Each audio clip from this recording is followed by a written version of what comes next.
C4 প্ল্যান্টসের মধ্যে কিন্তু কখনোই কিন্তু ফটো রেসপিরেশন হয় না। যেহেতু C4 প্ল্যান্টসের মধ্যে ফটো রেসপিরেশন হয় না, তো সেই কারণের জন্যই C4 প্ল্যান্ট কিন্তু অনেক বেশি প্রোডাক্টিভ দেন C3 plant. Hello friends, binary নির্মাণে তোমাদের প্রত্যেককে অভিনন্দন জানাই। আগের ক্লাসে আমরা C4 সাইকেল সম্পর্কে আলোচনা করেছিলাম। আজকে আমরা আলোচনা করব C2 সাইকেল বা ফটো রেসপিরেশন বা আলোক শ্বসন। এবং এই C2 সাইকেল বা ফটো রেসপিরেশনকে অনেক সময় গ্লাইকোলেট সাইকেলও বলা হয়। দেখো, প্রথমেই আমরা কিছু সায়েন্টিস্টের কন্ট্রিবিউশন দেখে নেব। তো C2 সাইকেল এই টার্ম প্রথম দিয়েছিলেন যে বিজ্ঞানী, তো তিনিই হচ্ছেন ক্রটকভ, এবং ডেকার এবং টিও প্রথম C2 সাইকেলের ডিফারেন্ট স্টেপস আবিষ্কার করেছিলেন। মানে C2 সাইকেল যে তিনটে অর্গানেলিতে সম্পন্ন হয়, ক্লোরোপ্লাস্ট, মাইটোকন্ড্রিয়া এবং তার সঙ্গে সঙ্গে পারক্সিজম, এই তিনটে সেল অর্গানেলের মধ্যে কী কী পাথওয়ে চলে, কী কী বায়োকেমিক্যাল পাথওয়ে চলে, তো সেটাই কিন্তু আবিষ্কার করেছিলেন এই দুজন সায়েন্টিস্ট, ডেকার এবং টিও। এবং এই যে C2 সাইকেল বা ফটো রেসপিরেশন, নাম দেখেই আমরা বুঝতে পারছি যে ফটো রেসপিরেশন মানে কি। ফটো মানে হচ্ছে আলো এবং রেসপিরেশন মানে হচ্ছে শ্বসন। তার মানে এই প্রসেস কিন্তু আলোর উপস্থিতিতে সম্পন্ন হয়। ইন প্রেজেন্স অফ লাইট প্রধানত এই প্রসেস সম্পন্ন হয়। এবং তার সঙ্গে সঙ্গে রেসপিরেশনে যেরকমভাবে অক্সিজেন ইউটিলাইজ হয়, মানে অবশ্যই এয়ারোবিক রেসপিরেশন বা সবাত শ্বসনে যেরকম অক্সিজেন ইউটিলাইজ হয়, তো এই প্রসেসেই কিন্তু অক্সিজেন ইউটিলাইজ হয়। এবং তার সঙ্গে সঙ্গে শ্বসনে আমরা জানি যে কার্বন ডাইঅক্সাইড এক্ষেত্রে প্রোডাক্ট হিসেবে রিলিজড হয়। যেমন আমরা অক্সিজেন নিচ্ছে এবং কার্বন ডাইঅক্সাইড ছাড়ছে, মানে পরিবেশ থেকে অক্সিজেন নিয়ে এবং CO2 ছাড়া, তো এই প্রসেসকেই আমরা যেমন রেসপিরেশন বলবো বা শ্বসন বলবো। এক্ষেত্রে প্ল্যান্টসও কিন্তু এই প্রসেসে, মানে ফটো রেসপিরেশন প্রসেসে অক্সিজেন ইউটিলাইজ করে এবং তার সঙ্গে সঙ্গে কার্বন ডাইঅক্সাইড রিলিজ করে। কিন্তু সাধারণ শ্বসনের সঙ্গে এই ফটো রেসপিরেশনের পার্থক্য আছে। নর্মাল যে রেসপিরেশন হয় বা নর্মাল যে শ্বসন হয়, তো নর্মাল শ্বসনে এটিপি তৈরি হয়। তার মানে অক্সিজেন যেমন ইউটিলাইজ হবে, তার সঙ্গে সঙ্গে এটিপি তৈরি হবে এবং কার্বন ডাইঅক্সাইড রিলিজড হবে। কিন্তু এই ফটো রেসপিরেশনে কেবলমাত্র অক্সিজেন ইউটিলাইজ হয় এবং কার্বন ডাইঅক্সাইড রিলিজ হয়, কোনো রকম এটিপি তৈরি হয় না। যেহেতু এটিপি তৈরি হয় না, সেই জন্য এটা কিন্তু হার্মফুল প্রসেস। এখন প্রশ্ন হচ্ছে যে আমরা জানি যে দুই রকমের প্ল্যান্টস আছে, একটি C3 প্ল্যান্টস এবং আর একটা C4 প্ল্যান্ট। এনভায়রনমেন্টে C3 প্ল্যান্ট বা পরিবেশে আমরা যে নেচারে যে প্ল্যান্টস আমরা দেখি, দুটো ক্যাটাগরির প্ল্যান্টস আছে, C3 এবং C4। তো 95% প্ল্যান্টসে কিন্তু C3 প্ল্যান্ট। C3 প্ল্যান্ট কারা?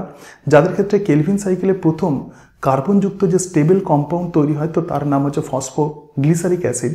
যেহেতু ফসফোগ্লিসারিক অ্যাসিড 3 কার্বনযুক্ত অ্যাসিড, তো সেই জন্য যে সমস্ত প্ল্যান্টসের মধ্যে প্রথম স্টেবল কম্পাউন্ড হিসেবে কার্বন কন্টেনিং অবশ্যই কম্পাউন্ড হিসেবে ফসফোগ্লিসারিক অ্যাসিড তৈরি হয়, তো তারাই C3 প্ল্যান্ট।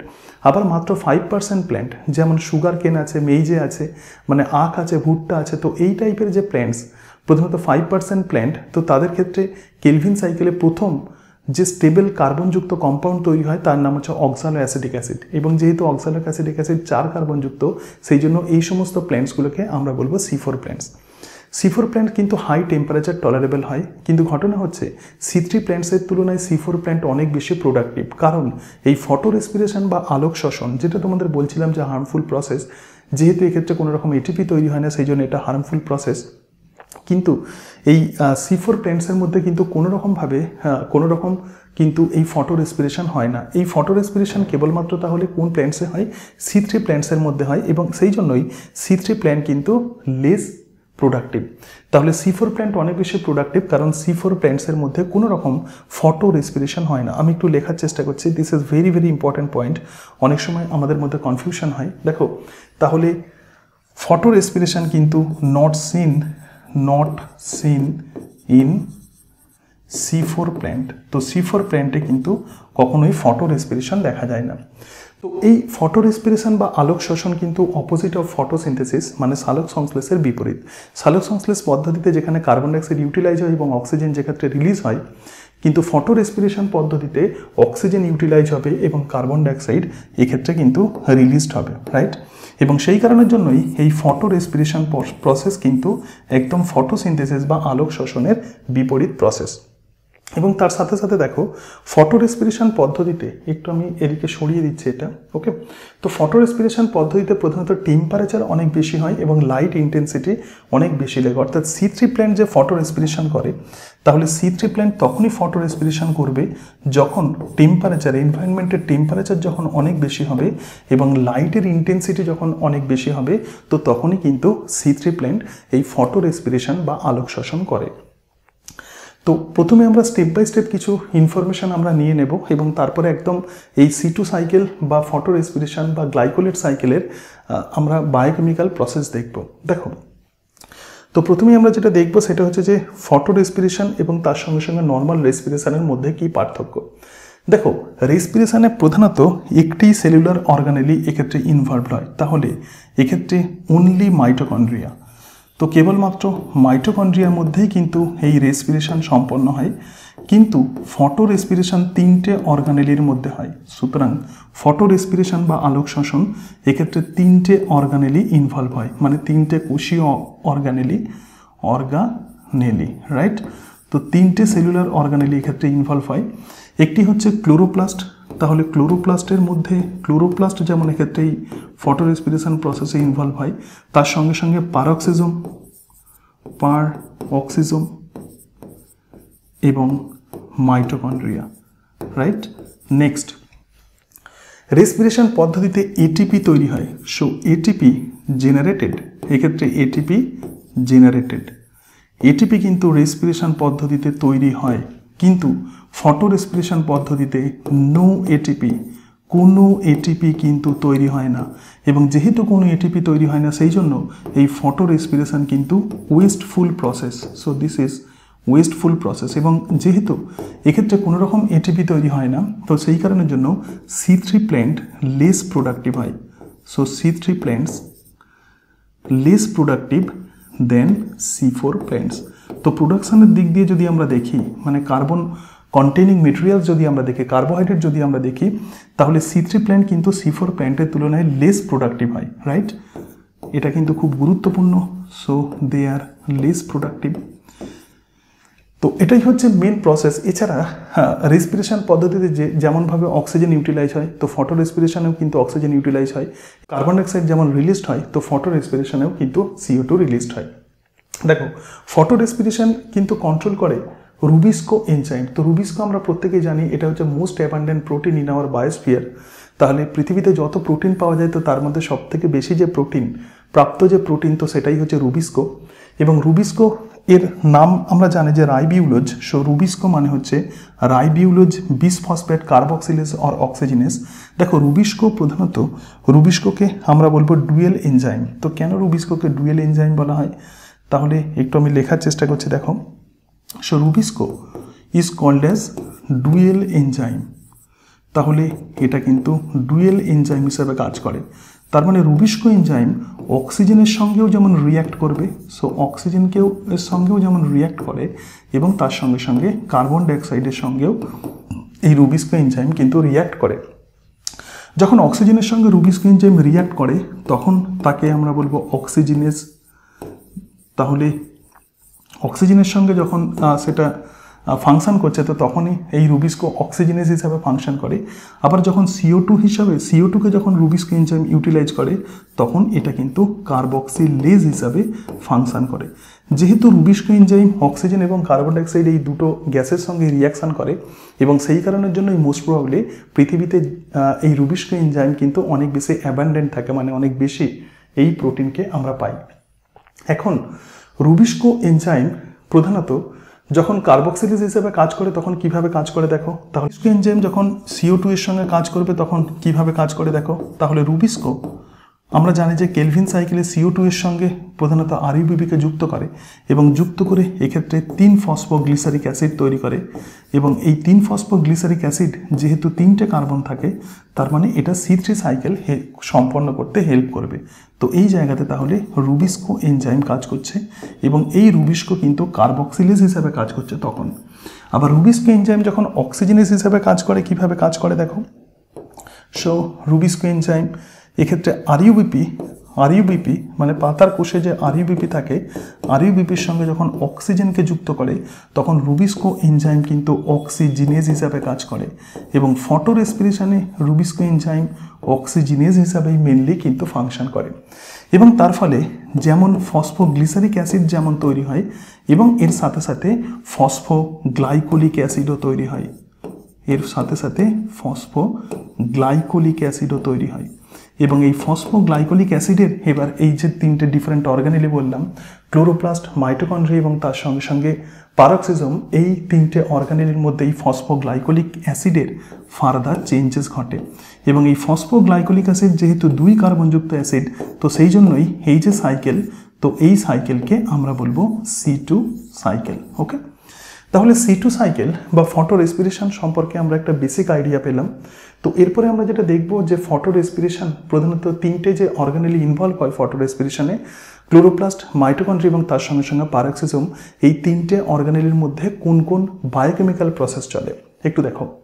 তিনটে ডিফারেন্ট অর্গানেলি মানে আমরা দেখলাম যে ক্লোরোপ্লাস্ট, তো ক্লোরোপ্লাস্ট প্রধানত অক্সিজেন অ্যাটমসফিয়ার থেকে, যখন অ্যাটমসফিয়ারের টেম্পারেচার অনেক বেশি থাকে এবং তার সঙ্গে সঙ্গে কার্বন ডাইঅক্সাইডের কনসেন্ট্রেশন অনেক লো থাকে, তো এই জায়গাতে দেখো রুবিস্কো কীভাবে কাজ করে একটু বিষয় তোমাদেরকে আমি বলার চেষ্টা করি। দেখো, একটা ইম্পর্টেন্ট অংশ লেখার চেষ্টা করছি। দেখো, অ্যাটমসফিয়ারে যখন CO2 এর পরিমাণ অনেক বেশি, সো অ্যাটমসফিয়ারে যখন আমরা দেখব CO2 এর পরিমাণ অনেক বেশি থাকে দেন অক্সিজেন, তখন রুবিস্কো কার্বক্সিলেজ হিসাবে কাজ করবে।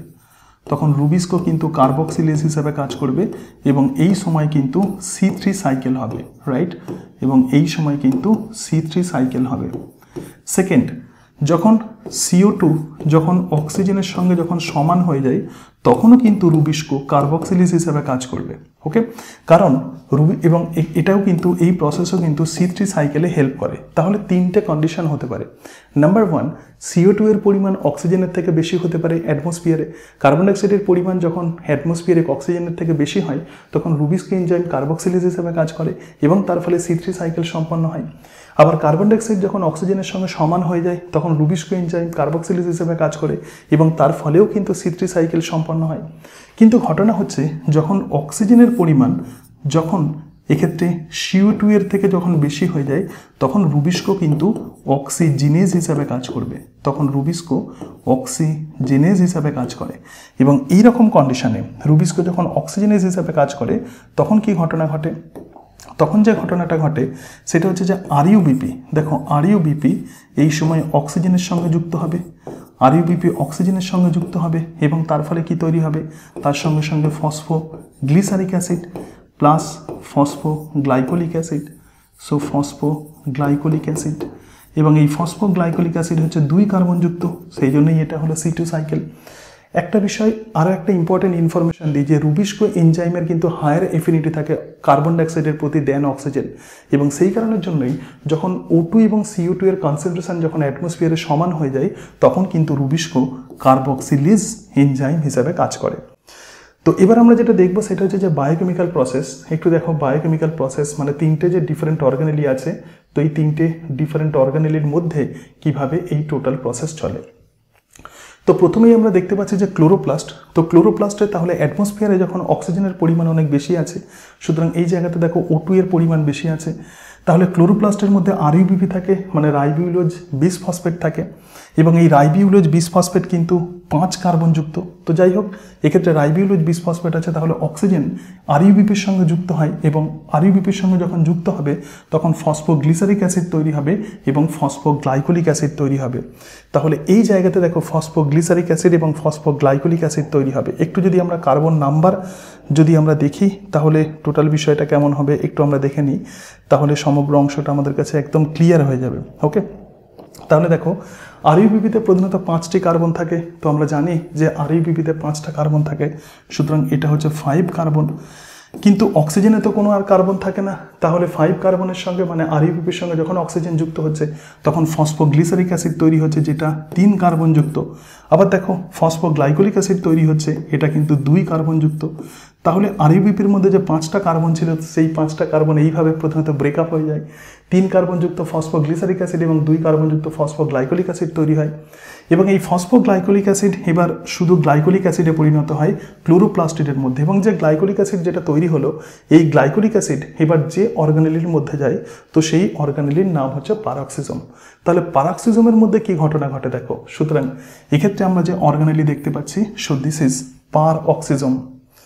তাহলে এই যে অর্গানেলি আছে দেখো, এই অর্গানেলি কিন্তু পারঅক্সিজম,